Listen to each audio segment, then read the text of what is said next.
Ni pasal lukisan, Isma lukis cantik. Memang lukisan tu jual ke suka-suka untuk sendiri ke macam mana? Jual lah. Pasal Ha. tak ada kata jual macam mana. Semua baru je benda actually melukis ni. Belajar ke tiba-tiba pandai macam mana? Aku dulu kan belajar filem animasi. Yalah, tapi nak lukis tu susah. Yelah, aku Color tu. kan dulu belajar kat universiti kan ambil fine art semua. So, kau faham? Aku ceritakan Itu lukisan tangan kan? Bukan komputer kan? Tangan kan? Susah. Betul kan zaman aku kat college tu kan aku cakap aku ambil seni. Ingat tak? Jadi aku rasa memang seni tu memang dah sentiasa ada dalam diri aku. Cuma yang menyebabkan Ini semua lukis ni. Lawa. Tak, color dia tu susah tu. Sebab lukisan Isma semua color-color macam tu. Oh, kan? Tu tanya belajar. Okay lah. I mean, kalau pandai sendiri memang terror lah. Gifted. Tapi aku memang daripada kecil memang suka melukis. Tapi aku tak pernah rasa lukisan aku cantik. Sebab dia bukan foto realistik. Faham tak? Itu art. Ya, but tak semua orang faham art tu kan. Okay. Jadi tapi tahun ni start sebab ada seorang kawan ni dia ada kedai buku. Jadi good friend Isma lah. Nama kedai buku dia Tokosu dekat Wisma Central. So tahun lepas dia nak buat pesta buku. Ada kan ada pesta buku kat PWTC tu. So dia ada booth. So dia macam Isma. So dia pernah tengok Isma punya lukisan. So dia macam Isma lukis lah buat postcard. Lepas tu jual kat I punya booth. So di situ Isma macam ya ke? Okay lah buat. Tapi dalam masa sama juga kenal dengan satu orang ni. Isma tengah shoot dokumentari pasal arwah Yusof Gajah. Yusof Gajah ni painter tau. Kita punya Malaysian painter lah tapi dah meninggal lah. Malaysian painter apa? Pelukis, okey. Ingat painter lari tu. Black Panther. Painter. Dah meninggal lah arwah Yusof Gajah ni. So dia ni pelukis yang mempopularkan seni naif dekat Malaysia. Naif tu kan? Seni naif ni macam lukisan yang free lah, maksudnya yang come out from your heart, yang tak perlu mengikut apa-apa rules of seni pun. Tak perlu ada dimension, tak perlu ada perspektif, tak perlu apa semua. Color is vibrant macam lukisan kanak-kanak. Lukisan yang naif, mereka budak lukis. So dia panggil seni naif. So dia ni Yusof Gajah ni kalau kau pergi kat National Gallery pernah ada lah, tak tahu sekarang masih letak tak painting dia. Dia banyak lukis gajah-gajah macam comel. Painting dia mesti ada gajah. Gajah dia pun pelik-pelik lah, gajah sengit-sengit lah. Sebab orang panggil gajah belakang nama dia gajah. So bila buat dokumentari pasal dia, so interview bini dengan anak dia semua. So diorang macam beritahu betapa yang sebenarnya naif art ni so powerful. Dia bukan sekadar maksudnya diterima oleh masyarakat satu dunia, tapi dia juga satu terapi. Maksudnya kau boleh express kau punya feeling ataupun kau punya trauma, kau punya apa through art ni tau. Kau just lukis apa yang kau rasa. Jadi aku pun jadi macam tiba-tiba macam tu semangat aku lepas je kau shoot dokumentari tu hari-hari melukis ni. Melukis kan. But somehow disebabkan Tokosu tu aku pun jual postcard kat situ. And it started from there and I feel good melukis and then sampai sekarang. Kalau lukisan betul tu ada pernah jual lah? Bukan postcard, yang betul-betul punya lukisan. Lukis, okay. Yang besar, yang original art sebenarnya original art ada tapi tak besar. Semua aku baru ni. Yalah, kecil lah. So lukis berapa dia? Harga berapa? Yang itu semua buat commercial ni tak adalah ribu-ribu, ratus-ratus lah. Okey lah. Okey lah.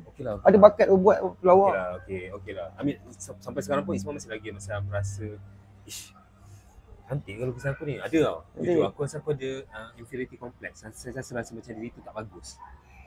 Sebab orang tengok tu orang fikir ni apa maknanya tu. Sebab lukisan Isma semua macam mana cakap lah? Macam absurd kan, macam begini orang nak tahu. Aku pernah cuba sampaikan through lukisan kau ni kan. Faham? So itulah. So nak kata jual tak adalah tak adalah macam real now, tak adalah betul-betul macam I'm an artist, I sell my painting, tak.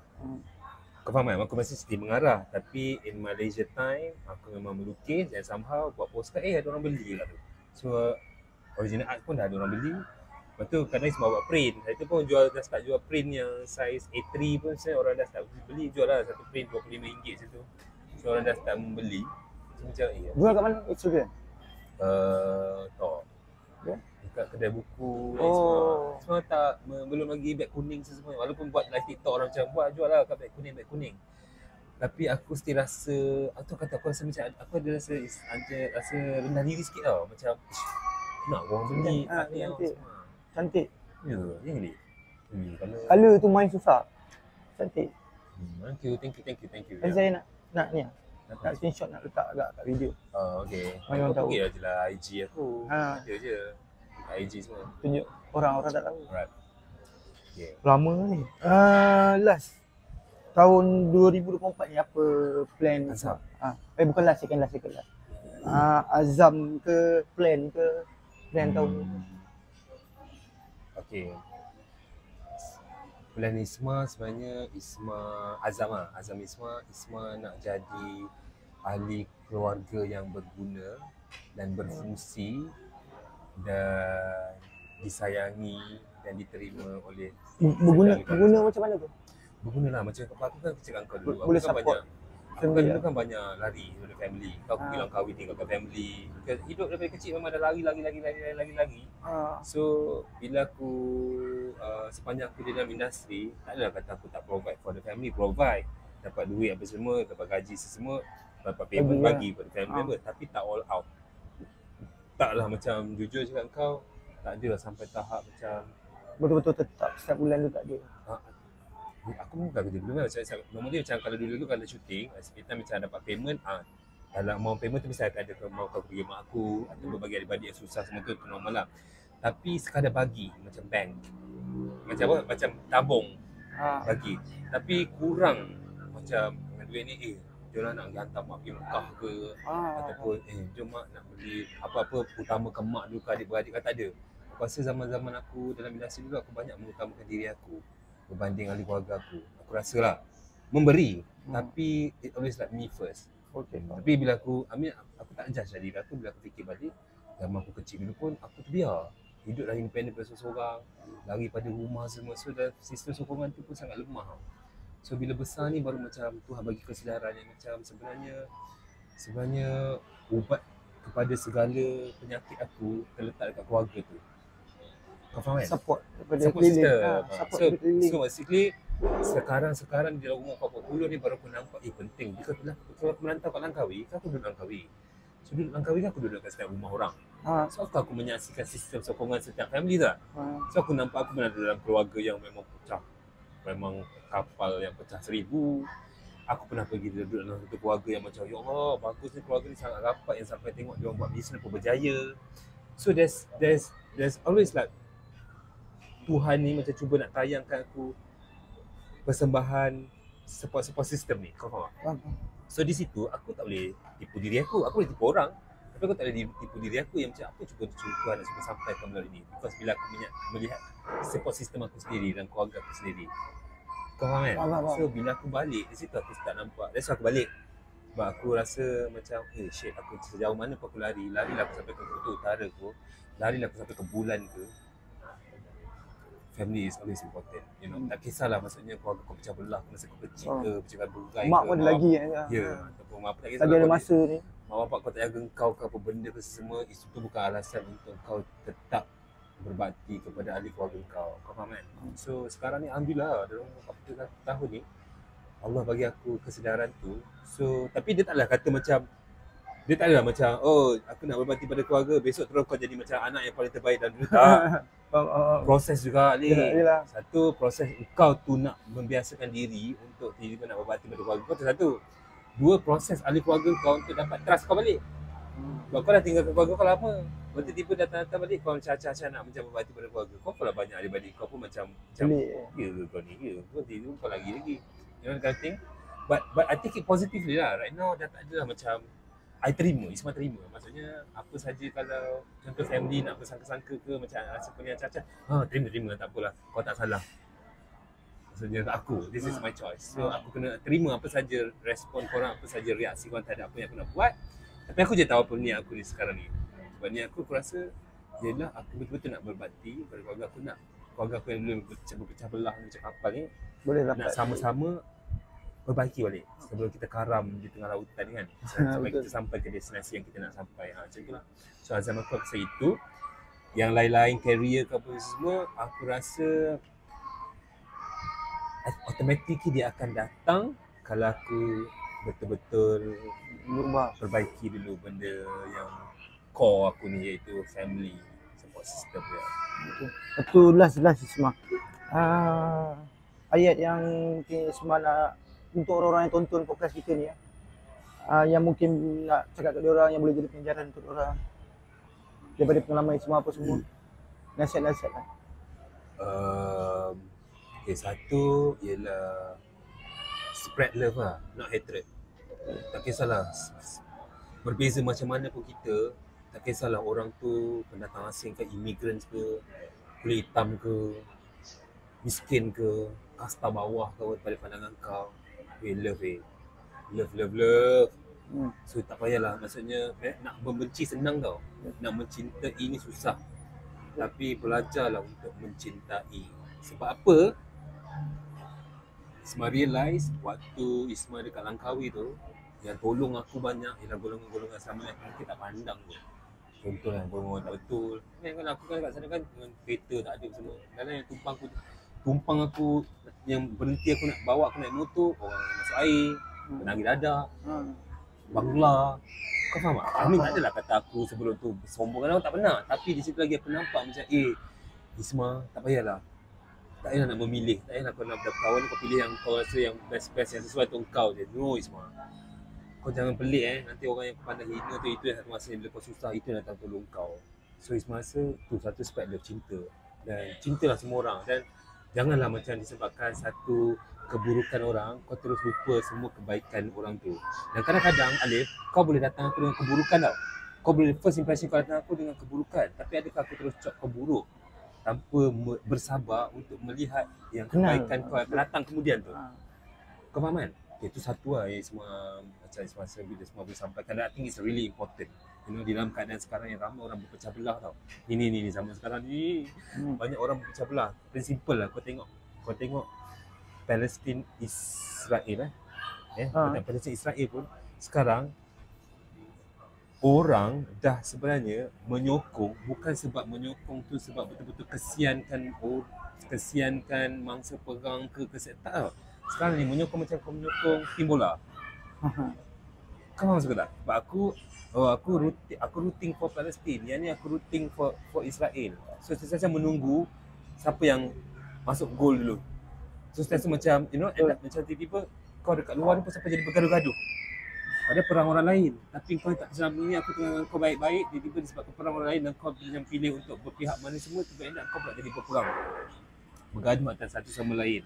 Kau semua selalu percaya setiap kejadian terjadi tu sebenarnya untuk kita yang belajar.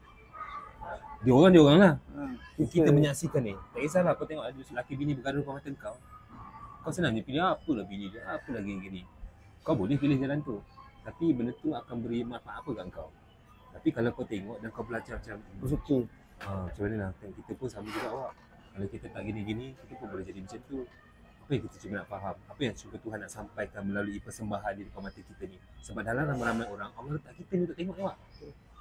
Mungkin benda ni kalau kita sampai sekarang kita tak pupuk cinta, kalau kita boleh jadi macam tu, maki-maki orang ramai. Gimana tak? Sebagi semua percaya setiap kejadian yang berlaku depan mata kau, tak ada yang sia-sia. Bila Allah kata atas satu daun gugur tu penting. Isma ni orang melankolik. Dia bila melihat, dia merasa. Bila merasa, dia berfikir. Dia tak tengok kosong. Of course lah. Dalam Quran banyak kali ulang kan. Allah sukakan hamba-Nya yang berfikir, right? Betul. Kan? Tapi tiba-tiba sekarang bila nak berfikir tak boleh. Jangan fikir, sesat. Jangan fikir, kau tebu, jangan fikir. Tapi dalam Quran tu kan banyak Allah sukakan hamba yang berfikir. Betul. Dan kalau kau tengok Nabi Ibrahim, dia bermula dengan berfikir. Bila dia kata macam, Tuhan aku siapa? Bulan ke? Betul. Matahari ke? Tapi matahari hilang. Siapa Tuhan ni? Betul tak? Kan dia start dengan berfikir. Sebab kalau dia tak berfikir, dia akan sembah berhala seperti macam bapak dia. Tapi sebab dia berfikir, dia question, siapa Tuhan ni? So, kenapa kita takut untuk berfikir? Itu persoalan yang bagi Isma sangat penting yang perlu semua orang jawab. Kenapa semua orang takut untuk question? You know, because Allah tu hebat ni. Ni bagi Ismail, Allah tu maha hebat. Ya, betul. Kau bayangkan kalau satu orang yang hebat macam ni. Kau bayangkan gini. Dekat dunia ni ada satu profesor yang paling hebat. bijak, pandai semua. Okey. Kau rasa dia takut ke dipersoalkan? Takut disoalkan. Kau rasa dia takut? Dia pandai ni. Ha? Dia takut ke dengar soalan? Tak takut. Dah dia pandai. Betul tak? Ha. Dia lagi macam, bagi lagi soalan bagilah soalan best lagi, bagilah soalan power. Ni soalan satu tambah satu kau tanya aku. Ni hebat ni. Profesor ni. Dia mesti nak diri dia disoal. Supaya satu lagi kalau kau dapat jawab, lagi hebatlah kau, betul tak? Jadi we're talking about God right now. So kau rasa God, Hamba dia lagi kenal. maksudnya dia tak ada koyak tiba dipersoalkan. Tak ada. Tiba-tiba kau tanya soalan pelik-pelik macam, Tuhan kau wujud ke? Koyak nangis tak? Takut. Enggak dia. You know, so that's why I cuma believe if God is so powerful, if God is great, He loves passion. Dia nak hamba ni cari dia, fikir pasal dia. Kenal dia. Ya, dan dia pun bermula dengan persoalan. You know, like macam soalan simple macam, kenapa abang jadikan aku hidup lah? Kenapa aku perlu hidup atas muka bumi ni? Apa pentingnya kehidupan? Benda macam tu. Then start from that question. Allah akan bagi jawapan. Jawapan tu Allah tak ada turun depan mata kau tiba-tiba cakap tak. Dia boleh hantar hamba dia lah untuk menjawab. Kadang dia boleh hantar simple je. Dia boleh hantar kucing ke. Kan? Ada orang macam cakap macam, macam mana kau nak macam, and this the thing lah. Kadang ni semua selalu macam cakap dengan orang lah, macam that's why kenapa alam ni penting. Kenapa kita perlu menjaga alam semesta ni? Kenapa kita jangan tebang pokok, kita jangan kotorkan, kita jangan pollute alam ni? Sebab itulah aksara Allah. Dia berkomunikasi kita dengan unsur-unsur alam lah. Sebab itulah huruf dia. Faham kan? Dengan situ dia boleh bercerita dengan kita. Tapi kita tak salah pergi kotorkan sungai, pergi tebang balak, pergi bunuh binatang, pergi. Jadi satu masa nanti dia nak berkomunikasi dengan kita macam mana? Kan? Itu sentiasalah itu rasa macam that's why alam tu penting. Sebab itulah cara Allah nak berkongsi kita.